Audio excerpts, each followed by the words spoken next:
안녕하세요. 그린빌 가족 여러분.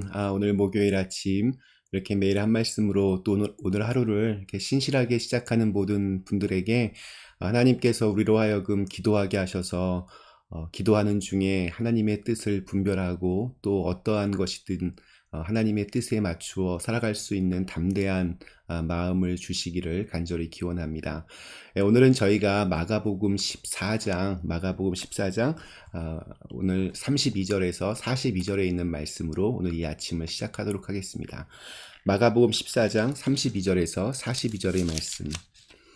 그들이 겟세마네라는 곳에 이름에 예수께서 제자들에게 이르시되 내가 기도할 동안에 너희는 여기 앉아 있으라 하시고 베드로와 야고보와 요한을 데리고 가실새 심히 놀라시며 슬퍼하사 말씀하시되 내 마음이 심히 고민하여 죽게 되었으니 너희는 여기 머물러 깨어 있으라 하시고 조금 나아가사 땅에 엎드리어 될 수 있는 대로 이때가 자기에게서 지나가기를 구하여 이르시되 아빠 아버지여 아버지께는 모든 것이 가능하오니 이 잔을 내게서 옮기시옵소서.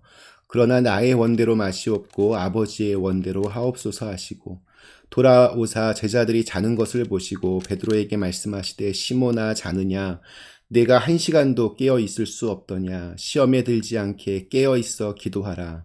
마음에는 원이로되 육신이 약하도다 하시고 다시 나아가 동일한 말씀으로 기도하시고 다시 오사 보신즉 그들이 자니 이는 그들의 눈이 심히 피곤함이라.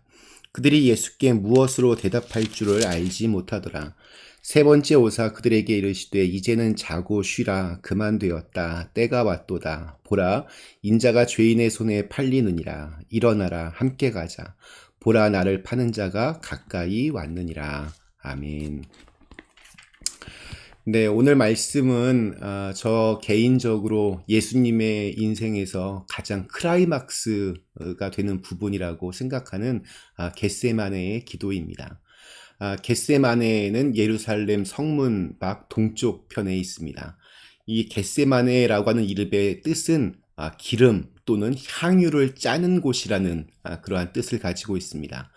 아마 주변에 감람나무가 많아서 그런 명칭이 붙었던 것 같습니다. 그 명칭답게 예수님은 이곳에서 기도의 기름을 짜내셨습니다.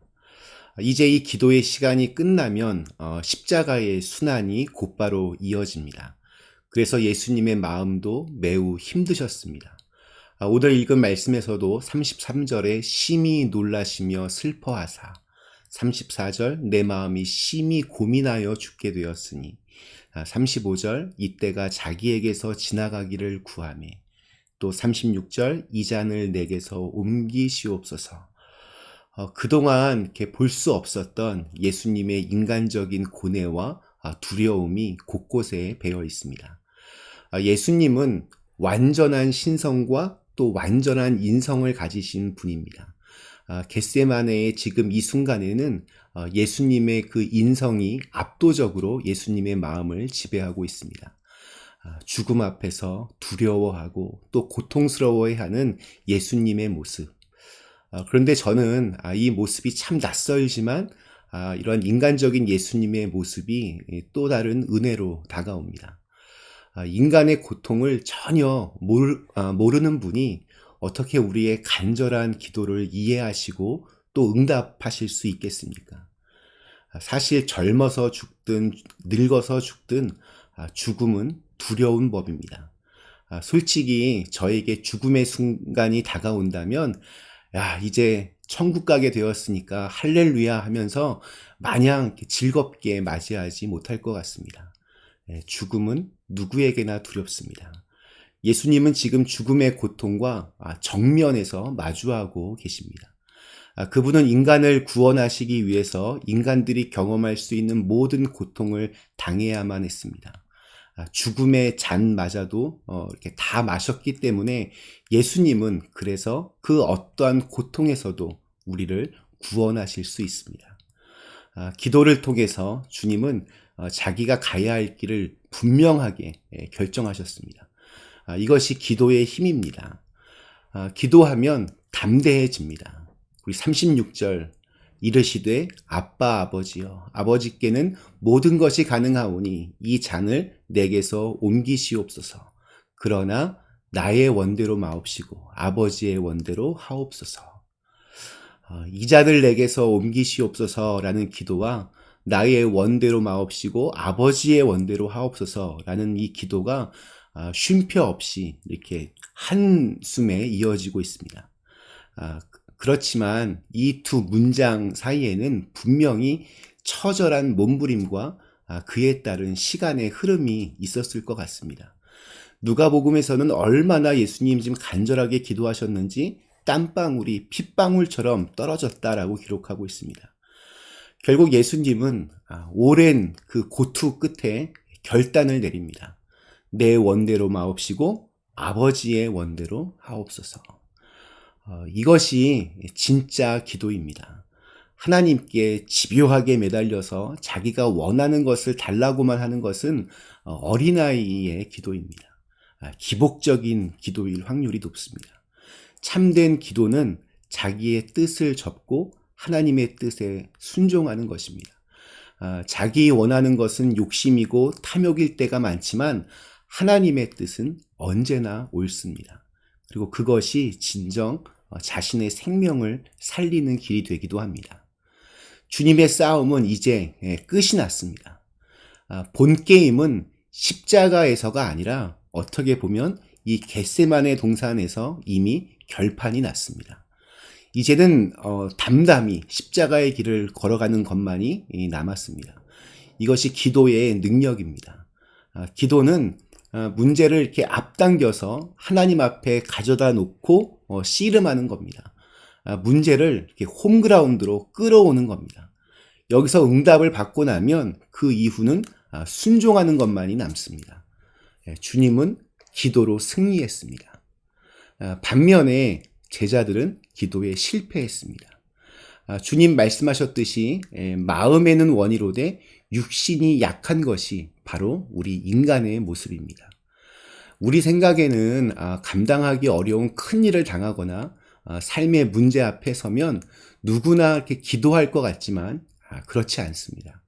대부분의 사람들은 한숨을 쉬고 고민은 하지만 기도는 잘 안 합니다. 예수님의 제자들도 마찬가지였습니다. 예수님께서 제자들에게 함께 기도하자고 했을 때 아마 제자들도 예수님이 좀 평소와는 좀 다르신 것 같고 혹시 조금 전에 말씀하셨던 죽음의 순간이 다가오고 있는 것은 아닌가 어렴풋이 뭔가 좀 이상하다라는 생각은 했을 것입니다. 심지어 예수님이 자신들에게 나를 위해 기도해달라 뭔가 지금 좀 심상치 않은 일이 벌어지고 있는 겁니다. 그들도 예수님처럼 슬퍼하며 고민했을 겁니다. 그런데 그런 상황에서 제자들이 기도를 했습니까? 안 했습니다. 그들은 그냥 잠들었습니다. 마음은 무거웠지만 기도는 못했습니다. 이러한 제자들을 향하여 주님은 38절에서 시험에 들지 않게 깨어있어 기도하라 라고 말씀하십니다. 기도로 깨어있는 예수님은 하나님의 뜻을 쫓아서 담대하게 십자가의 길로 가셨지만 기도로 깨어있지 못했던 제자들은 그날 이후 예수님을 부인하고 자기들의 방문을 꼭꼭 걸어 잠그고 뿔뿔이 흩어지고 말았습니다. 하나님이신 예수님도 기도하심으로 이기셨는데 인간인 우리는 얼마나 더 열심히 기도해야겠습니까? 기도할 때 하나님의 영이 우리를 도와주실 줄로 믿습니다. 오늘 말씀은 온 힘을 다해서 기도하는 예수님과 깊은 잠에 빠져있는 제자들의 모습을 비교하고 있습니다. 그러므로 오늘 우리는 우리 자신을 한번 돌아봐야 됩니다. 나는 정말 기도하는 사람인가? 아니면 그냥 생각만 하고 고민만 하는 사람인가?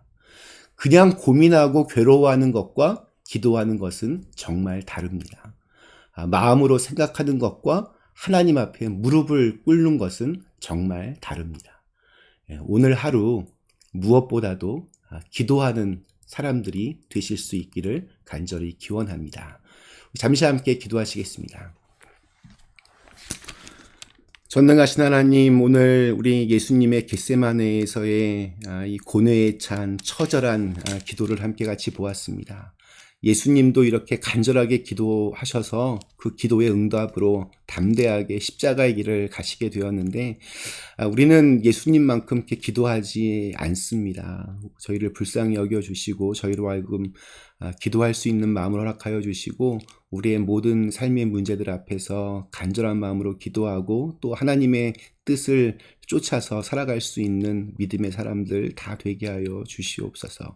언제나 깨어있는 사람들이 되게 하시고, 우리의 이 깨어있음으로 말미암아 우리 주위에 있는 사람들에게도 그 예수님의 희망이 보여질 수 있게 하여 주시옵소서. 예수님의 이름으로 간절히 기도드리옵나이다. 아멘.